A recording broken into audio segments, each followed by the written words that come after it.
High everyone, welcome back to our channel Sandeep Sneha's world. তো দিনটা ছিল 7ই এপ্রিল আর সেদিন ছিল আমাদের মায়াপুরের সেকেন্ড নাইট।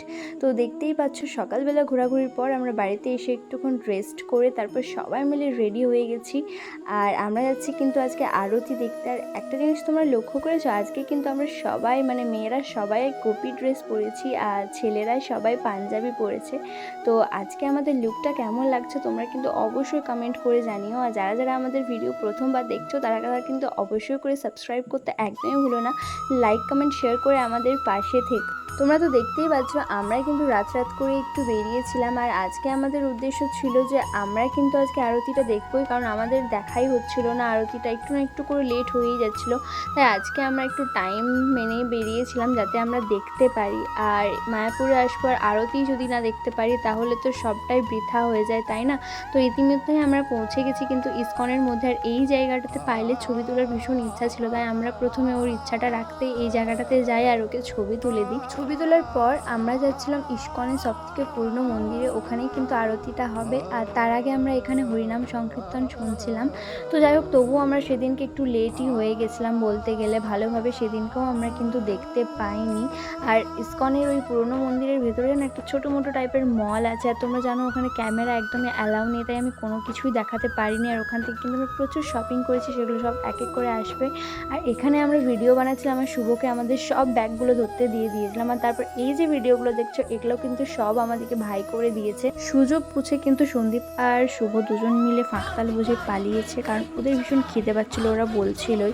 তো আমরা কিন্তু ওখানে ভিডিও করছিলাম। আর ভিডিও করার পর আমরা এদিক ওদিক একটু ঘুরে দেখছিলাম, কারণ খুব ভালো লাগছিলো অ্যাকচুয়ালি। তো ঘোরার পর আমরা যাই হোক ফাইনালি এবার বার হচ্ছে। আর ভাইকে দেখতে পাচ্ছ ওই যে রেড কালারের পাঞ্জাবি পরে যাচ্ছিলো। তো যাই হোক তারপর ইসকনের সাইডেই মন্দিরের সাইডেই কিন্তু ওই রেস্টুরেন্টটা ছিল যেখানে বিরিয়ানি পাওয়া যাচ্ছিলো। আর আমাদের প্রথম দিন থেকে খাওয়ার ইচ্ছা ছিল। আর এই যে ওকে আমি একটু মুখ ঘুরিয়ে দিচ্ছিলাম, রাগ দেখাচ্ছিলাম ইচ্ছা করে যে আমার আগে সব খেয়ে নিয়েছে খাবার আমাদের জন্য, একদমই ওয়েট করে নিয়ে ওদের খাওয়া হয়ে গেছিলো। তো যাই হোক তারপর আমরাও বসে পড়ি খাওয়ার জন্য। আর সত্যি বলতে সব থেকে ভালো লেগেছিলো টেস্টটা, এত সুন্দর হয়েছিল বিরিয়ানিটা যে কি বলবো। যে ভেজ বিরিয়ানিও এত সুন্দর টেস্ট হয় না খেলে আমি জানতেই পারতাম না, যেটাতে পেঁয়াজ রসুন অবধি দেওয়া নেই, আলু আর সয়াবিন দিয়েছিল আই থিঙ্ক। তো যাই হোক তারপর ওখানে আমরা একটু শপিংও করছিলাম, দেখতেই পাচ্ছ। আর হাঁটতে হাঁটতে আমরা পৌঁছে গেছি একদম অনেকটা রাস্তা। তো আমরা সবাই থকে গেছিলাম। আর এখানে দেখতে পেয়েছিলাম একটা ঠেলা যেখানে অনেক রকমের চপ পাওয়া যাচ্ছিলো, যেমন কারিয়া পাতার, তারপর লঙ্কা। তো ওগুলো টেস্ট করছিলাম, মোটামুটি ভালো লাগছিলো। আর তা করতেই দেখছি মা আর উষামাসিও কিন্তু চলে এসছে।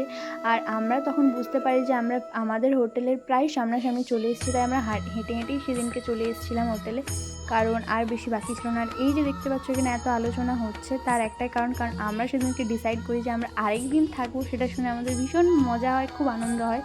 তো আজকের ব্লগটা তো এই পর্যন্তই, দেখা হচ্ছে আবার নেক্সট ব্লগের সাথে। ততক্ষণের জন্য কিন্তু তোমরা সাবস্ক্রাইব করে আমার পাশে থেকো। আর একদম কমেন্ট করে জানাতে ভুলবে না যে আজকের ব্লগটা কেমন লাগলো।